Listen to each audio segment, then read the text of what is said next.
ఈరోజు రాష్ట్ర వ్యాప్తంగా ఒక హైడ్రా పేరుతో సంచలనంగా వార్తలు వస్తూ ఉన్నాయి. అలాగే రాష్ట్రంలో ఉన్నటువంటి అన్ని ప్రాంతాల్లో ఉన్న పేద వర్గాలు, ఎప్పుడో ఇళ్ళు వేసుకున్నటువంటి వాళ్ళు, వాళ్ళ మనసుల్లో కూడా ఒక భయాందోళనలు ఇవాళ రావటం జరుగుతుంది. దీనిలో ఎక్కడో లైన్ తప్పింది, మిస్ఫైర్ అయింది. హైడ్రా స్టార్టింగ్ టైంలో అందరూ దాన్ని వెల్కమ్ చెప్పారు, స్వాగతించారు. నేను ఆ రోజే జాగ్రత్తలు చెప్పాను. ఫస్ట్ హైడ్రా మీద ఇక్కడ మేము అప్పుడు వరంగల్లో మహాసభల టైంలో మన దగ్గర ప్రెస్ మిత్రులతో, పాత్రికేయ మిత్రులతో మాట్లాడుతూ చెప్పాను, దీన్ని రెండు రకాలుగా ఉపయోగించవచ్చు అని. హైడ్రోజన్ బాంబులాగా ఉపయోగించవచ్చు, విధ్వంసానికి ఉపయోగించవచ్చు, అలాగే ఇది అభివృద్ధి వికాసానికి కూడా ఉపయోగించవచ్చు అని కూడా చెప్పడం జరిగింది. సరే, ఇప్పుడు దానిలో వాళ్ళు తెలిసి చేసినా తెలియక చేసినా కొన్ని పొరపాట్లు రావటమా, లేకపోతే అత్యుత్సాహం వలన ప్రజల్లో భయాందోళన రావటమా, ఇవన్నీ జరుగుతూ ఉన్నాయి. ముఖ్యంగా కన్వెన్షన్ అది కూల్చిన టైంలో కొంత మిక్స్డ్గాను ఎక్కువ భాగం దానికి ఆమోదం లభించింది. ఆ తర్వాత ఈ పేదవాళ్ళు దాని అక్కడ కాలువల పేరుతోనో లేదా చెరువుల పేరుతోనో అందరికీ తీసేస్తామని ఈ మధ్య కొన్ని తీసేయటం జరిగింది. దాంతో వాళ్ళు ఏడుపులు, పెడబొబ్బులు ఇవన్నీ చూసిన తర్వాత పెద్ద ఎత్తున రాష్ట్ర వ్యాప్తంగా వాళ్ళకి సంబంధించిన హృదయ విదారక ఘట్టాలన్నీ కూడా రాష్ట్ర ప్రజలందరి దృష్టికి వెళ్ళటం జరిగింది. అప్పటి నుంచి భయం, కొంతమంది ఏమో జిల్లాలకు కూడా వస్తుందని, ఇక అనేక ప్రచారాలు. దీన్ని బీజేపీ వాళ్ళు, బీఆర్ఎస్ వాళ్ళు చాలా జాగ్రత్తగా ఉపయోగించుకోవడానికి ప్రయత్నం చేస్తున్నారు. వాళ్ళిద్దరు కూడా ఏమి తెలంగాణలో ఏం దొరుకుతుందా అని, ఎవరి వాటా ఎంత ఉందని ఇవంతా లాక్కోవడానికి వాళ్ళు ప్రయత్నం చేస్తున్నారు. ఈ తరుణంలో ప్రభుత్వంగా కొన్ని జాగ్రత్తలు ఉండాలని మేము ప్రభుత్వాన్ని కోరుతున్నాం, హెచ్చరిస్తున్నాం. ఒకటి ఏంటంటే, నేను ఆ మధ్య కూడా చెప్పాను, అసలు ముందు మీకు ఒక విశ్లేషణ ఉండాలి, ఒక అంచనా ఉండాలి. అసలు పేదవాళ్ళు ఎంతమంది ఉన్నారు, ఎన్ని చెరువులు ఉన్నాయి, ఎన్ని కుంటలు ఉన్నాయి, ఎన్ని కాలువలు ఉన్నాయి, దానిలో పేదవాళ్ళు ఎంతమంది ఉన్నారు. అంటే పేదవాళ్ళు అంటే కమ్యూనిస్ట్ పార్టీ లాంటి వాళ్ళు వేయించినటువంటి ఇళ్ళు. మేము వేయించకపోయినట్లయితే అవన్నీ కూడా కబ్జాదారుల కోరల్లోకి వెళ్ళిపోయాయి. అవి అటువంటి తరుణంలోనే కమ్యూనిస్టులు జోక్యం చేసుకుని ఇల్లు వేయించడం జరిగింది. రెండోది, వాళ్ళని నమ్మి అమ్మినటువంటి రియల్ ఎస్టేట్ వాళ్ళు, వాళ్ళందరిని నమ్మి వాళ్ళు ఏదో కాగితాలు చూపెడితే డబ్బులు ఇచ్చి ఖరీదు చేసి కొనుగోలు చేసినటువంటి వాళ్ళు మధ్య తరగతి ఉద్యోగులు కానీ, మధ్య తరగతీయులు కానీ ఎంతమంది ఉన్నారో అది కూడా ఒక అంచనాకు రావాలి. ఇక మూడో అంశం ఏంటంటే, రియల్గా ఈ ఫంక్షన్ హాల్స్ లేకపోతే విల్లాల పేరుతోనూ లేకపోతే మాల్స్ పేరుతోనూ 100 ఎకరాలు లేకపోతే 10 ఎకరాలు 50, 60 ఎకరాలు ఆ విధంగా ఉన్నటువంటి వాళ్ళు ఏంటో అది ఒక అంచనాకు రావాలి. ఆ విధంగా ఒక శ్వేతపత్రం విడుదల చేస్తే బాగుండేదని మేము మొదటి నుంచి చెప్తున్నాం. దాన్ని బట్టి అప్పుడు మీ నడక ఉండాలి, లేకపోతే నడక గతి తప్పిద్ది, ఆ నడక తప్పుడు నడక అయింది. అది ఇవాళ మీకు ఉద్దేశం ఉన్నా లేకపోయినా ఇవాళ వచ్చేసింది. దాన్ని మీరు ప్రజల్లో, పాలకులకు ఎలా ఉండాలంటే, ప్రజల్లో డైరెక్ట్గా నేనేమి అటాక్ చేయలేదు కదా, వాళ్ళ మీద నేనేం భారం వేయట్లేదు కదా మీరు అనుకోవచ్చు. కానీ అందరి మనసుల్లో ఒక భయం గూడు కట్టుకుని ఉంది. భయం లేనటువంటి ప్రజల్లో భరోసా ఉండేటువంటి, విశ్వాసం కలిగేటువంటి పరిపాలన కూడా అందించాల్సిన బాధ్యత ప్రభుత్వం పైన ఉంటుంది. అది వాళ్ళ బాధ్యత. అందుకని భయాందోళన లేకుండా ఉండే విధంగా ఏం చేయాలి, మీరు చేయాలి. ఇవాళైతే ఏదో స్టేట్మెంట్ ఇచ్చాడు రంగనాథ్ గారు. ఆ స్టేట్మెంట్ ఏంటంటే, హైడ్రా పరిమితి కొన్నిటి వరకే అని, మూసీకి కూడా అది అప్లై కాదని, ఇతర జిల్లాలకు రాదని ఇవ్వటం జరిగింది. సంతోషం. ఇక్కడ కోర్టును కూడా మనం మనస్ఫూర్తిగా అప్రిషియేట్ చేయాలి. నిర్ద్వందంగా మంచిని మంచి, చెడుని చెడు అని చెప్పి కోర్టులు చెప్తున్నాయి. ఆ విధంగా కోర్టులు కూడా మనకి లేకపోతే ఇంకా ఇబ్బంది అయ్యేది. ఇవాళ కోర్టు మంచి కామెంట్స్, వ్యాఖ్యానాలు కూడా చేయటం జరిగింది. ఈ పేరుతో శని ఆదివారాలు కూడా దాన్ని సెలవు మీకు సెలవు ఉంటే మీరు దాన్ని ఉపయోగించుకోరు. అదేవిధంగా శని ఆదివారాలు ఎందుకు వస్తున్నారు అంటే శని ఆదివారాలు కోర్టులు అనేది ఇండైరెక్ట్గా ఆ విధంగా చేయటం. మీకు తహసీల్దారు ఉత్తర్వు ఇస్తే చార్మినార్లు అయినా లేకపోతే హైకోర్టులు అయినా కూల్చేస్తారా, ఇది ఇంకా అవసరమైతే జైలులో వేస్తామని కూడా ఒక వ్యాఖ్యానం కూడా చేయటం జరిగింది. అందువలన ఇవాళ ప్రభుత్వం దీనిపైన చాలా జాగ్రత్తగా ఉండాల్సిన అవసరం ఉంది. ముఖ్యంగా ఒక స్టేట్మెంట్ అర్జెంటుగా ఇప్పుడు ఆయన ఇచ్చిన రంగనాథ్ గారు ఇచ్చిన స్టేట్మెంటు ప్రభుత్వం నుంచి దానికి సంబంధించిన ముఖ్యమంత్రి గారు ఆ విధంగా స్టేట్మెంట్ ఇవ్వాలి. ఇచ్చి ఇతర జిల్లాల్లో పేదలు వేసుకున్న వాటికి మేము దాని జోలికి రామని చెప్తున్నారు కొంతమంది, కానీ ఇతర జిల్లా దాని పరిధి ఏమిటో ఆ పరిధిని మీరు స్పష్టంగా హైడ్రా పరిమితులు ఏమిటి చెప్పాల్సిన బాధ్యత మీ పైన ఉంది. అలా లేకపోతే ఏమైందంటే ఈ భయం ఇలాగే కొనసాగుతూ ఉంటుంది. ముఖ్యంగా ఈ విధంగా ఇవాళ నేను ఇక్కడికి రావటం ఉద్దేశం ఏంటంటే కొన్ని వేలాది మంది ఇళ్ళు వరంగల్లు మీకు తెలుసు. ఆ రోజుల నుంచి కమ్యూనిస్ట్ పార్టీ సిపిఐ అయినా సిపిఎం అయినా కమ్యూనిస్ట్ పార్టీలు కొన్ని వేల మందికి ఇళ్ళు వేపించడం కూడా జరిగింది. ఆ ఇళ్లల్లో వాళ్ళందరికీ భయం వచ్చింది. ఆ భయం లేదు, మీకు ఇబ్బంది లేదు. ఎందుకంటే రేవంత్ రెడ్డి గారు కూడా అసెంబ్లీలో నన్ను ప్రస్తావన చేసి కూడా చెప్పారు, మీరు చెప్పిన విధంగా పేదాళ్ళ జోలికి మేము వెళ్ళకపోగా వాళ్ళకి పట్టాలు కూడా ఏమైనా చిన్న చిన్న లిటిగేషన్ ఉన్నా దాన్ని అవాయిడ్ చేసి పట్టాలు కూడా ఇస్తామని కూడా చెప్పడం జరిగింది. మేమేమంటున్నామంటే ఇవాళ ఏదో మంచో చెడో వచ్చింది, దీన్ని ప్రభుత్వం సద్వినియోగం చేసుకుని అందరికీ 59 జీవో తక్షణం అమలు చేయాలి. ఇప్పుడు నేను వెళ్ళొచ్చిన ఈ ప్రాంతాలన్నీ కూడా ఈ మార్కెండే నగర్ కానీ లేకపోతే కేఎల్ మహేంద్ర నగర్ కానీ ఎస్ఆర్ నగర్ కానీ ఇటువంటి చాలా మంది వచ్చారు, నేను కొన్నింటికి వెళ్ళాం. అక్కడ ఏంటి వాళ్ళందరినీ రెగ్యులర్ చేయండి. వాళ్ళకి ఇంతవరకు పట్టాలు లేవు, వాళ్ళందరూ మంచి ఇల్లు వేసుకున్నారు, రోడ్లు వచ్చేసినాయి, కరెంటు వచ్చేసింది, అంతా ఊరు బాగా ఎస్టాబ్లిష్ అయిపోయింది. వాళ్ళకి మీరు ఈ 58 జీవో అనుసరించి పేదవాళ్ళకి రెగ్యులరైజేషన్ పట్టాలు ఇవ్వండి. ఆ విధంగా చేయటం ద్వారా ఇంకా వీళ్ళకి మరింత భరోసా కలుగుతుంది. ఆ విధంగా ప్రభుత్వం దీనిపైన చాలా జాగ్రత్తగా ఉండాల్సిన అవసరం ఉందని మేము ప్రభుత్వాన్ని హెచ్చరిస్తున్నాం. రెండోది, ఇది ఒకవేళ పొరపాటున విఫల ప్రయోగం ఏదన్నా ఎవరో మాటలిని చేసి జిల్లాలకు కానీ మొదలు పెడితే, జిల్లాలే కాదు హైదరాబాద్ సిటీలో కూడా కొన్ని వందల కాలనీలు ఉన్నాయి, పేదవాళ్ళు స్లమ్ ఏరియాస్ అంటారు చూసారా, అవన్నీ ఇటువంటియే. దీని పరిధి చెరువులు కుంటలు దాటి అక్రమ కట్టడాల పేరుతో అటుగొడి వెళ్ళే ప్రమాదం కనపడుతుంది. ఆ విధంగా చేస్తే లక్షలాది మందిలో ఒక వాతావరణం వస్తుంది, దాన్ని పోగొట్టాల్సిన అవసరం ఉంది. ఇక బీఆర్ఎస్ బీజేపీ ఇక ఎందుకంటే ఛాన్స్ దొరకదని వాళ్ళు చేస్తున్నారు. వాళ్ళిద్దరిని కూడా నేను అంటున్నాను, మీ ఇద్దరు మాట్లాడుతుంటే తాత్కాలికంగా ఆ బాధలో ఉండే వాళ్ళకి సంతృప్తి కలగొచ్చేవి, కానీ ఒడ్డు నుండి చూసే వాళ్ళకి దెయ్యాలు వేదాలు వెల్లించినట్లుగా అనిపిస్తుంది. దెయ్యాలు వేదాలు వెల్లించినట్లుగా ఇవాళ బీజేపీ వాళ్ళు 24 గంటల దీక్ష ఏదో పెట్టారు. ఎవరి కోసం పెట్టారు? రైతు రుణమాఫీ పేరుతో. రైతు మీకు ప్రతిపక్షంగా హక్కు ఉంది, మీకు ఎవరైనా ప్రతిపక్షంగా ప్రభుత్వాన్ని నిలదీయవలసిన అవసరం ఉంది. కానీ జరుగుతున్న పరిస్థితి ఏంటి? మీరు దేశవ్యాప్తంగా రైతుల్ని తీవ్రంగా అన్యాయానికి గురి చేసిన వాళ్ళు మీరు, రైతుల్ని కడుపు కొట్టిన వాళ్ళు మీరు, భయానకమైన 3 చట్టాలు తెచ్చిన వాళ్ళు మీరు. అక్కడేం మాట్లాడరు. ఇప్పుడు మీ ప్రభుత్వానికి ఓట్లు తగ్గడానికి కారణం కూడా రైతులే. దాన్ని వదిలేసి ఇక్కడేదో ఇందులో ఏమో దొరికిద్దేమో అని ఏదో కుంటలో చేపలు పట్టినట్టుగా, పిచ్చి గుంటలో చేపలు పట్టినట్టుగా వీళ్ళు ఆటాడుతున్నారు. బీఆర్ఎస్నేమో అసలు ఇప్పట్లో నమ్మరు. సరే బాబు, మీరు వాళ్ళు ఏదో చాలా తంటాలు పడుతున్నారు, నమ్మరు. ఎందుకంటే ఇంకా వాళ్ళు ఈ 10 ఏళ్ల కాలంలో వాళ్ళు ప్రజలకు ఎంత మేలు చేసింది అన్నీ కూడా ప్రజలకు గుర్తు ఉన్నాయి.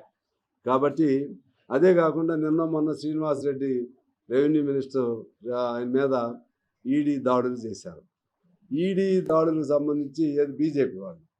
నేను అంటున్నాను, అంటే సెలెక్టివ్గా చేస్తారా మీరు? అవసరం వచ్చినప్పుడు చేస్తూ ఉంటారా? మధ్యలో ఒకసారి కవిత గారి మీద పెట్టారు, అది అవసరం.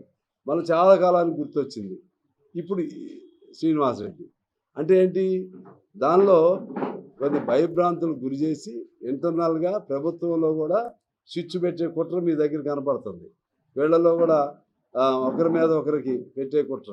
మీరు ఏదైనా చేసుకోండి, కానీ అందరికీ సమన్వయం చేయండి. ఈడీ అయినా లేకపోతే సిబిఐయా లేకపోతే ఏదున్నా కానీ బీజేపీ వాళ్ళంతా పరమ పవిత్రులా? బీజేపీలో ఒక్కడు కూడా తప్పు చేసిన వాళ్ళు లేరా? ఈ రాష్ట్రంలో లేరు, ఈ దేశంలో లేరా? ఇంతవరకు ఎవరి మీద మీరు దాడులు చేశారా? ఒక్కళ్ళ మీద బీజేపీ వాళ్ళ మీద చేసామని చెప్పండి. అందువలన ఇది శ్రీనివాసరెడ్డి గారు తప్ప ఒప్ప అని అవి తేలుస్తారు, కానీ అందరి మీద చేస్తే అది ఒక పద్ధతిగా ఉంటుంది. ఆ విధంగా వన్ సైడ్గా బీజేపీ వాళ్ళు ఇంకా వాళ్ళకి ఓట్లు సీట్లు తగ్గినా కూడా ఇంకా ప్రతిపక్షాల్లో వాళ్ళని భయాన్ని టెర్రరైజ్ చేయాలని ఆలోచన బీజేపీ వాళ్ళు చూస్తున్నారు. దాంతోపాటు అన్ని రాష్ట్రాల్లో ఏదో పేరుతో మళ్ళా రీగెయిన్ చేయాలని చెప్పి ప్రయత్నం చేస్తున్నారు బీజేపీ వాళ్ళు. అది బీజేపీ ఇక దాని పని అది ఏంటంటే స్లిప్పింగ్ డౌన్. దాని graph day by day it is coming down. అదే పద్ధతిలో బీఆర్ఎస్ కూడా ఇప్పట్లో కోలుకునే సమస్య లేదు. ఈ పరిస్థితుల్లో కాంగ్రెస్ జాగ్రత్తగా ఉండకపోతే ఏ ప్రజలైతే ఆదరించారో ఆ ప్రజల్లోనే వ్యతిరేకత వస్తుంది. మేమైతే మొదట్లో చెప్పాం, ఒక సంవత్సర కాలం పాటు చూడాలని చెప్పి. ఎందువల్లంటే వాళ్ళు చేసిన పాపాలన్నీ ఇప్పుడు వీళ్ళు మొయ్యాల్సి వస్తుంది. 55,000 కోట్లు బకాయిలు ఉన్నాయి, అప్పులు కాదు. 55,000 కోట్లు బకాయిలు ఉన్నాయి. 55,000 కోట్లు అంటే ఫీజు రియంబర్స్మెంట్ లాంటి దగ్గర నుంచి కాంట్రాక్టర్లకు ఇవ్వాల్సిన వాటి వరకు ఇటువంటివన్నీ వీళ్ళు ఇవి తీర్చాలి. మళ్ళా చేసిన హామీలు చేయాలి, ఇచ్చిన 6 వాగ్దానాలు అమలు చేయాలి ఈ కాంగ్రెస్ ప్రభుత్వం. అందులో నువ్వు రుణమాఫీ ఉంది, రుణమాఫీ గందరగోళం చేసుకున్నారు. ఇటువంటి గందరగోళాలకు తావివ్వకుండా నిర్దిష్టంగా మేము హామీ ఇచ్చింది వాస్తవం, ఈ ఇబ్బందులు ఉన్నాయి, ఈ ఇబ్బందుల వల్ల ఇది ఇప్పుడు మన ఆడపిల్లల పెళ్ళిళ్ళకి తులం బంగారం ఇస్తాము, మాట వెనక్కిపోయేది లేదు. ఇదిగో వాళ్ళు చేసిన దానివల్ల ఇబ్బంది జరుగుతూ ఉంది. అదే పద్ధతుల్లో మహిళలకు 2,500 ఇస్తాము, 4,000 పెంచుతాము, ఖచ్చితంగా రుణమాఫీ అన్నీ అమలు చేస్తాము అని ఒక ధైర్యంగా చెప్పండి. ధైర్యంగా చెప్పకపోతే వాళ్ళు చెప్పేది జనంలోకి వెళ్ళిపోతుంది. ఇది మేము మిత్రులుగా మీకు సపోర్ట్ చేసిన వాళ్ళంగా మాకు కూడా అది మంచి అనిపించలేదు. మీరు అందుకని చాలా ధైర్యంగా ఉండాల్సిన అవసరం ఉందని వాళ్ళకి తెలియజేస్తూ, అదే సమయంలో మేము కూడా ఖచ్చితంగా ప్రజల గొంతు వినిపించాల్సిందే. ఇప్పుడు కూడా వినిపిస్తున్నాం, కానీ ఉద్యమాలు రూపం ఇంకా తీసుకోవట్లేదు. మేము అన్నాం సంవత్సరం అని, ఇంకా కాకపోతే గ్రేస్ పీరియడ్కి 2-3 నెలలు తీసుకోండి. ఇంకా ఇప్పటికి 10 నెలలు అయింది, ఇంకా 5-6 నెలలు ఇవన్నీ సరి చేసుకోమని నేను కోరుతున్నాం. లేకపోతే మేము కమ్యూనిస్ట్ పార్టీగా మాకేమి దురుద్దేశంతో ఉండదు, కానీ ప్రజల పక్షాన్ని మాత్రం ఖచ్చితంగా పోరాటానికి మేము కూడా శ్రీకారం చుట్టవలసిన అవసరం ఉంటుంది. తక్షణం ఈ అన్ని సమస్యల నుంచి ప్రభుత్వం వీటికి సంబంధించిన మన వివాదాలు లేకపోతే ఈ సుడిగుండం నుంచి బయటికి రావాలి. బయటకు వచ్చి పరిపాలన మీద మరింత ఫోకస్డ్గా, ఇప్పుడు పరిపాలన సంబంధించిన సంస్కరణలు ఏమైనా తీసుకొచ్చినా, స్కిల్డ్ యూనివర్సిటీ లేకపోతే ఇంకా మూసి ఆధునీకరణ ఏది తెచ్చినా కొన్ని మంచిగా ఉన్నాయి, కొన్ని ఏమో వివాదాలు అవుతున్నాయి. ఇటువంటి వాటిని తక్షణం దాని నుంచి బయటపడేసి పరిపాలన మీద శ్రద్ధ పెట్టి, అవసరం అనుకుంటే తప్పదు మరి, అప్పు తీర్చడానికి అప్పు చేయాల్సిందే, వాగ్దానాలు అమలు చేయడం కోసం అప్పు చేయండి. అలాగే ఆర్థిక స్థితిగతుల్ని జాగ్రత్తగా మెయింటైన్ చేయండి. ఎక్కడ లీకేజీలు ఉన్నాయో చూడండి, మీకు రావాల్సినటువంటి ఆదాయ వనరులను చూడండి. ఆ విధంగా ఆర్థికపరమైనటువంటి సౌష్ఠవాన్ని స్థిరీకరణ సాధించుకుంటూనే మీరు చేసిన వాగ్దానాలను అమలు చేయాలి. కేంద్రం సంబంధించి బీజేపీ వారు ఏదో అంటారు చాట్లో తౌడు పోసి తగాద పెట్టినట్టుగా, మీరేం చేస్తున్నారు? ఇవాళ బీజేపీ వాళ్ళు ఇక్కడ పడుకున్నారు కదా అడ్డగోలుగా పడుకున్న వాళ్ళని నేను అడుగుతున్నా, మీరేమైనా ఇచ్చారా? ఈ రాష్ట్రానికి ₹1 ఇచ్చారా? మన వరదలు వచ్చినాయి, ₹1 మీరు ఇచ్చారా? అసలు మీరు ఏం చేశారు చెప్పండి? ఈ తెలంగాణ రాష్ట్రానికి మీరు ఏం చేశారు? ఏమి చేయకుండా బండలు వేయటానికో ఇంకో దానికో లేకపోతే షో చేయటానికో షో ప్రదర్శన చేయటం కుదరదు. ఇది కుదరదు. ప్రజలు అన్నీ గమనిస్తారు. ఎవరు తప్పైనా ఎవరిని స్పేర్ చేయరు. అది కమ్యూనిస్టులా కాంగ్రెసా అన్నీ. కానీ నేను అనేది ఏంటంటే ఆందోళన చేయటం తప్పని నేను అన్నాం, కానీ మీరు చేసినవి కూడా కొన్ని చూసుకోండి. మీరు చేయాల్సినవి ఏమైనా ఉంటే మీ వాళ్ళకి చెప్పండి, పైకి చెప్పలేకపోయినా లోపలన్నా చెప్పండి, మనం నవ్వుతారు జాగ్రత్త పడదామని చెప్పండి. ఆ విధంగా చేయాల్సిన అవసరం ఉందని తెలియజేస్తూ మరొకసారి ఈ వరంగల్, హనుమకొండ, అదేవిధంగా తెలంగాణ ప్రాంతంలో ఆనాటి నుంచి ఈనాటి వరకు కమ్యూనిస్టులే ఈ లక్షలాది మందికి ఇల్లు వేయించారు. మీ ద్వారా వాళ్ళందరికీ కూడా మేము భరోసా ఇస్తున్నాం. ఖచ్చితంగా పేదవాడి ఇల్లు ఎక్కడికి పోవు. ముఖ్యమంత్రి కూడా మాట మీద నిలబడతాడని ఆశిస్తున్నాం. లేదనుకుంటే పేదవాడి తరపు మేము ఉండి పోరాటం చేస్తాం, పేదవాడి ఇల్లు కాపాడుతామని చెప్పి మీ ద్వారా ప్రజలందరికీ తెలియజేస్తున్నాం. నమస్కారం. మీకు నేను మొదటే మీ దగ్గరే మీ ప్రెస్ కాన్ఫరెన్స్లోనే నేను చెప్పాను. ఏమని చెప్పాను? పేదవాళ్ళ జోలికి వెళ్ళొద్దు అని చెప్పాను. పేదవాళ్ళ జోలికి వెళ్తే మేము పేదవాళ్ళ తరపునే ఉంటాము. అది చాలు కదా సంకేతం. మీరు ఏం చేసినా మేము సపోర్ట్ చేస్తాం, సపోర్ట్లు కొట్టట్లేదు కదా. దానిలో సపోర్ట్లు వాళ్ళ పార్టీ వాళ్ళు కొడుతున్నారు, కానీ మేము కమ్యూనిస్టులుగా మేము ఆ విశేషణ ఎప్పుడు మాకు ఉంటుంది. ఒకటి. రెండోది ఇది హైడ్రా సంబంధించి హైడ్రాయే కాదు, మొత్తం అన్ని చోట్ల. ఇప్పుడు నేను ఇక్కడికి ఎందుకు వచ్చాను? ఇప్పుడు వాళ్ళు వచ్చింది దేనికి? వాళ్ళు ఇట్లా భయపడుతున్నారనే కదా వచ్చింది. అంటే ఇది ప్రభుత్వానికి వార్నింగ్ ఇచ్చడానికా, లేకపోతే ప్రభుత్వాన్ని భజన చేయడానికి వచ్చాను? పేద ప్రజలకు ధైర్యం ఇచ్చి పేద ప్రజల తరఫున పోరాటం చేయడానికి. హైడ్రాకి సంబంధించింది కూడా నిన్న నారాయణ గారు చెప్పాడు, నేను వరుసగా చెప్తున్నాం. కాకపోతే ఏంటంటే వాళ్ళలాగా మేము వెళ్ళి వాళ్ళు ఏదో ఒక చోట రెండు చోట్ల పోతారు, ఇద్దరు పెట్టుకుని షో చేయటం. మేము దిగామంటే పూర్తి స్థాయి దిగుతాం. అందువలన ముందు మీరు అన్నారు కదా అధికార పక్షం, మేము సపోర్ట్ చేసాం. మిత్రులు, మేము అధికారంలో లేకపోయినా మిత్రులుగా వాళ్ళని నిలబెట్టడానికి కూడా ప్రయత్నం చేస్తాం. వాళ్ళలాగా బండలేసి అది తీసుకోవడానికి కాదు, మేము నిర్దిష్టంగా నిర్ద్వందంగా చెప్తున్నాం. వాళ్ళని నిలబెట్టడానికి కూడా ప్రయత్నం చేస్తాం. కానీ అదే తప్పులు చేస్తే మాత్రం ఊరికినే సమస్య లేదు. అందుకే ఇందా చెప్పాను, నేను అసెంబ్లీలో కూడా ఆనాడు చెప్పాను, ఒక సంవత్సర కాలం మనం గడువు ఇవ్వాలి. లేదు ఇప్పుడు ఇంకా 2-3 నెలలు తర్వాత ఎట్లయినా ఉద్యమాల్లోకి వస్తాం. ఉద్యమాలు చేసే హక్కు కమ్యూనిస్టులకు మాకే ఉంది. మాకేం స్వార్థం లేదు. వీళ్ళలాగా వీళ్ళు ఏంటంటే ఏదన్నా తలా కొద్దిగా దొరికితే పంచుకుందాం అనుకుంటారేమో. వాళ్ళు దొరకటం అంటే అది ప్రజలను పంచుకోవడానికి. బీజేపీ, బీఆర్ఎస్ మాకు అవసరం లేదు. మేము ఇష్యూ బేస్డ్గానే ఉంటాం. ఖచ్చితంగా మీరు చెప్పిన పద్ధతుల్లో మేము, ఆయన ఎవరు ఏ మంత్రి చెప్పాడో నాకు తెలియదు, జిల్లాలకు వస్తుందని అధికారికంగా ఏ ముఖ్యమంత్రి ఏదో ప్రభుత్వంగా ఒక ప్రకటన చేయాల్సింది తప్పితే, ఇవాళ ఏమో మరి కమిషనర్ ఏమో అది లేదన్నాడు. వస్తే వాళ్ళకే నష్టం వస్తుంది. నేను ఒకటే, ఆనాడు ఈనాడైనా హైడ్రోజన్ బాంబు లాంటిది హైడ్రా శాంతి కాముక చర్యలకు ఉపయోగించవచ్చు. విధ్వంసం, వికాసం ఈ రెండు. దాన్ని మీరు హైదరాబాద్లో ఇంతవరకు ఎన్కన్వెన్షన్ తప్పితే పెద్దాళ్ళ జోలికి వెళ్ళినట్టు కనపడలేదు. అందుకని అటువంటి మీరు చూడండి అని చెప్తున్నాను. అప్పుడు కూడా చెప్పాను నేను మొదటి రోజు మాట్లాడుతూ, మీకు డబ్బులు లేవని భయపడకండి.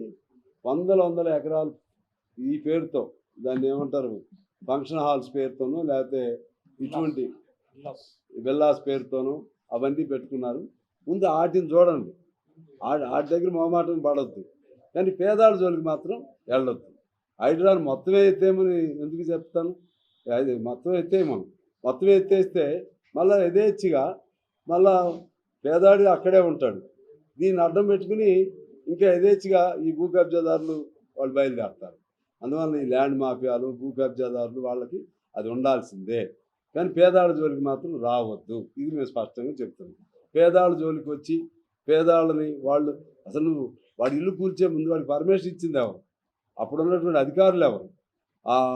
అప్పుడు సంబంధించిన మంత్రులు ఎవరు? వాళ్ళందరూ కూడా బయటికి తీయండి. వాళ్ళ మీద కూడా కేసులు పెట్టండి. కేసులు పెట్టి ఖచ్చితంగా మీకు ఆ చెరువులు ఉపయోగపడతాయి అనుకుంటే, లేదా ఆ కాలువలు మీకు ఉపయోగపడతాయి అనుకుంటే అప్పుడు వీళ్ళకి ప్రత్యామ్నాయం చూపెట్టి అప్పుడు తీయండి. ఇది మేము స్పష్టంగా చెప్తున్నాం. మా పార్టీ అంతా మా వాళ్ళు అదే పనిలో ఉన్నారు.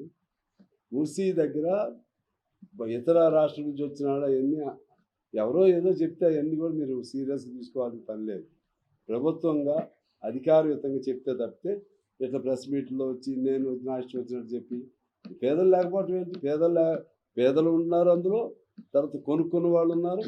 భూములు మూసి అటు ఇటు చివరికి వాళ్ళే చెప్పాల్సి వచ్చిందిగా మేము మూసీ జోలికి వెళ్తలేదు, హైడ్రా మూసీ పరిధిలో లేదు, హైడ్రా పరిధిలో మూసీ రాదు అని వాళ్ళు ఆయన రంగనాథ్ గారు చెప్పాడు కదా.